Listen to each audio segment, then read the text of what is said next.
Ọkwụ nna ya ọ na-akpọtụ ọ na-aha ndị ụmụ ochigbo na-agị abịala ịkwa unu ha nwanyị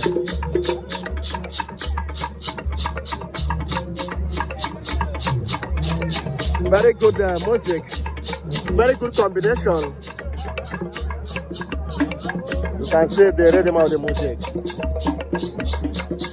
very interesting instrument.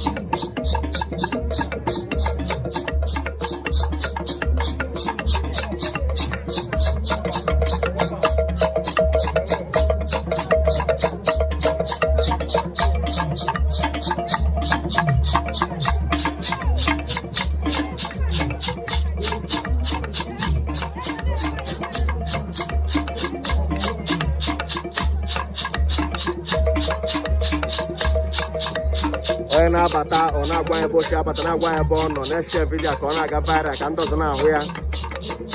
Egwu ndị ụmụ ochigbo na-agị bụ ihe a. Ụmụ ochigbo na-agị dị na Orji Amokwe.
Ha gwara unu ebe a ka a na-akwa nnukwu nwaanyị bụ Mrs.